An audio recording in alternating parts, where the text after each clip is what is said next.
David Sánchez Toribio, soy estudiante de la UNIT Campus Tejupilco. En esta ocasión presentaré este video de la materia de Sistema Penal Acusatorio y de Juicio Oral, de lo importante que se ha visto en el transcurso del tiempo. El Sistema Penal Acusatorio es el procedimiento legal mediante el cual se imparte la justicia penal. Tiene como finalidad esclarecer los hechos, proteger al inocente, sancionar al culpable y recuperar los daños causados por el delito. En los casos predeterminados por la ley, ofrece la posibilidad de llegar a acuerdos entre las partes para solucionar el asunto antes de la sentencia. Los principios de los juicios. Los principios del juicio oral. Se entiende por oralidad la forma procedimental que se aplica a fundamentar la resolución judicial únicamente con material aportado por las partes de medio de la palabra hablada, y especialmente en la prueba desarrollada oralmente ante el órgano judicial. El principio de publicidad. La publicidad significa que en el principio no debe haber justicia secreta, procedimientos ocultos ni fallos sin antecedentes ni motivaciones. El sistema acusatorio garantiza y establece con la regla general de todos los actos que son públicos, salvo buenas excepciones. Principio de inmediación.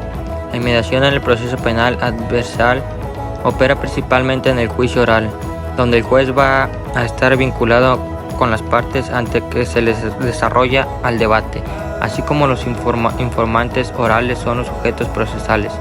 Es el principio junto al principio de la contradicción que impide que una persona sea juzgada en sentencia. El principio de contradicción. El principio de contradicción es un test de veracidad de la prueba rendida en el juicio oral. Las partes tienen derecho a aportar las pruebas conducentes a fin de justificar su teoría del caso, y contradictoria del derecho de controvertirlas. Por el principio de la contradicción tiene como base la plena igualdad de las partes en orden de sus atribuciones procesales. El principio de continuidad. Una vez instalada la audiencia, esta se desarrollará en ocasiones continuas e interrumpidas hasta la conclusión. En caso de no realizarse el debate en un solo día, podrá continuar en los días sucesivos hasta la conclusión. El principio de concentración. La audiencia debe de realizarse en tiempo estrictamente necesario. Las sesiones de audiencia no deben ser estrictamente dilutivas, sino inmediatamente prolongadas.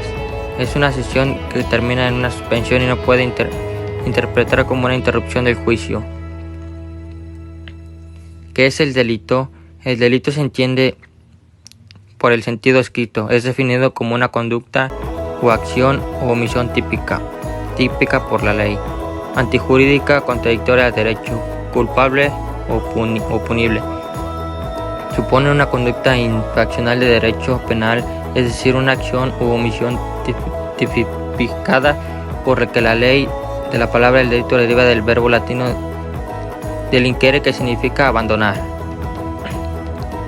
Profundizando sobre la definición de delito, es importante saber que para poder determinar la responsabilidad penal de un sujeto a raíz de unos hechos determinados, ese delito debe reunir una serie de elementos que deben estar presentes.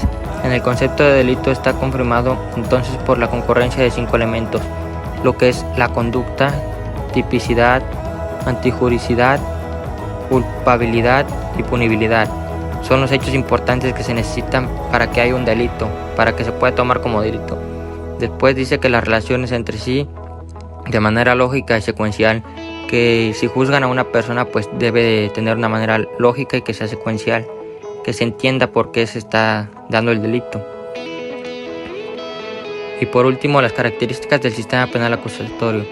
En el sistema penal acusatorio, donde el juez decide de manera imparcial frente a las solicitudes de los intervinientes, sus principales características son: 1. Acusatorio, porque existen dos partes que intervienen en el juicio, una que acusa y la otra que se defiende. 2.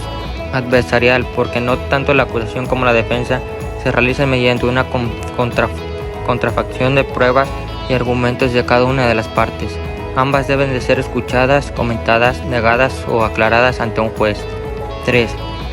Oral, porque a diferencia del sistema anterior, el juicio se realiza mediante un oral frente a un juez que debe estar siempre presente y no como antes. Y pues eso sería todo. Gracias.